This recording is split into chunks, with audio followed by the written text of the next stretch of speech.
Back to news. Formula ఈ car కేసులో ED రంగంలోకి దిగింది. కేటీఆర్ పై మనీ లాండరింగ్ చట్టం కింద కేసు నమోదు చేసింది. ఏసీబీ ఎఫ్ఐఆర్ ఆధారంగా ఈ కేసు నమోదు చేసిన ఈడీ విదేశాలకు డబ్బు లావాదేవీలపై విచారణ జరపనుంది. ఈ వ్యవహారంలో కేటీఆర్, అరవింద్ కుమార్, బిఎల్ఎన్ రెడ్డిలపై కేసు నమోదు అయింది.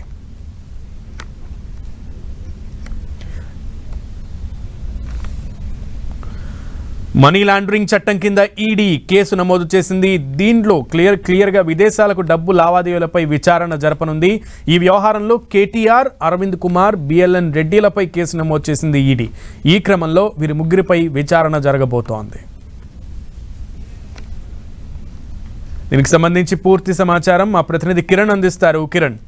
సునీల్, ఈ ఫార్ములా కేసు సంబంధించి కూడా ఇప్పటికే ఏసీబీ దర్యాప్తు చేస్తున్న నేపథ్యంలో తాజాగా ఈడీ కూడా ఈ కేసులో ఎంటర్ అయినట్టుగా మనం చెప్పుకోవాల్సింది. ఇప్పటికే ఏసీబీ ఈ కేసు సంబంధించి కూడా ఏదైతే ఎఫ్ఐఆర్ నమోదు చేసిందో ముగ్గురు పేర్లకు సంబంధించి కావచ్చు, దానికి సంబంధించిన పూర్తి వివరాలను ఇవ్వాలంటూ కూడా ఈరోజు ఉదయం ఈడీ ఏసీబీకి లేఖ రాసిన కొన్ని గంటల్లోనే కూడా ఏసీబీ ఎఫ్ఐఆర్ ఆధారంగా ఈడీ కూడా ఒక కేసు నమోదు చేసింది. ఈసీఆర్ నమోదు చేసి మనీ లాండరింగ్ నిరోధక చట్టం ప్రకారం కూడా కేసు నమోదు చేసినట్టుగా మనం చెప్పుకోవాల్సి ఉంటుంది. దీంట్లో ఏసీబీ ఎఫ్ఐఆర్ లో ఎవరైతే A1, A2, A3 గా ఉన్నారో కేటీఆర్ తో పాటు అరవింద్ కుమార్, బిఎల్ఎన్ రెడ్డి ఈ సంబంధించిన ముగ్గురిని కూడా ఈడీ నమోదు చేసిన కేసులో కూడా వారిని పొందుపరచడం జరిగింది. ఇప్పటికే ఈ కేసుకు సంబంధించి కూడా వీరు హైకోర్టుకు వెళ్లి అక్కడ ఇటు 10 రోజుల పాటు దీనికి సంబంధించి అరెస్ట్ చేయదు, కేవలం 7 రోజుల తర్వాత విచారణ చేయాలంటూ కూడా హైకోర్టు ఇచ్చి తీర్పు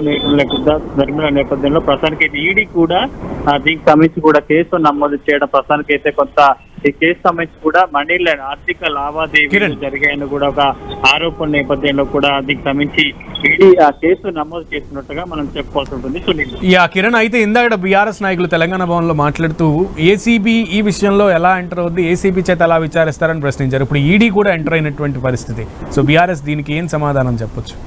అసలుకి అయితే మొదటి నుంచి కూడా ఇందులో ఆర్థిక లావాదేవీలు జరిగాయన్న సంబంధించి కూడా ఏసీబీ ఎఫ్ఐఆర్ నమోదు చేసింది కాబట్టి వారు ఇచ్చిన వివరాలు బ్యాంకు సంబంధించిన లావాదేవీల ఆధారంగా కూడా ఈడీ తన కేసు నమోదు చేసింది చెప్పవచ్చు. ఎందుకంటే ఇప్పటికే దీనికి సంబంధించి ఏసీబీ ఏ విధంగా కేసు నమోదు చేసిందంటూ కూడా అందుకు సంబంధించి నిన్న మాజీ మంత్రి కేటీఆర్ కూడా దానికి సంబంధించిన పూర్తి వివరాలను కూడా మీడియాకు వెల్లడించారు. ఈ రోజు న్యాయస్థానంలో ఇప్పుడు హైకోర్టు బెంచ్ మీదకి వచ్చినప్పుడు కూడా సంబంధించిన వివరాలను పూర్తిగా కేటీఆర్ తరఫున న్యాయవాది కూడా వివరించారు. ఇటు అడిషనల్ ఏజీ కూడా దీనికి సంబంధించి వాదనలు చేసిన పరిస్థితి కనిపిస్తుంది కాబట్టి పూర్తి స్థాయిలో ఇప్పటికీ ఏసీబీ ఎఫ్ఐఆర్ నమోదు చేసింది. దీనికి సంబంధించి ఈ కసరత్తు చేస్తున్న నేపథ్యంలో ఈడీ కూడా ఎంటర్ అయ్యి ఏసీబీ ఎఫ్ఐఆర్ ఆధారంగా వీరు కూడా కేసు నమోదు చేశారు కాబట్టి ముఖ్యంగా ఈడీ ఎంటర్ అవడం కంటే దీనికి సంబంధించి కూడా మనీ లాండరింగ్ సంబంధించి ఎక్కువ మొత్తంలో ఆర్థిక లావాదేవీలు విదేశాలకు వెళ్ళాయని కూడా ఆరోపణ ఉంది కాబట్టి దీనికి సంబంధించి ఏ విధంగా ఎంక్వైరీ చేస్తుంది, దీనికి సంబంధించిన ACB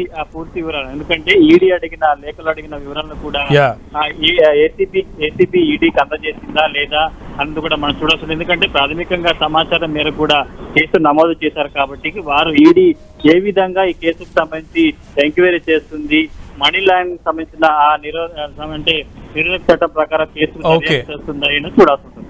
okay Kiran, thank you.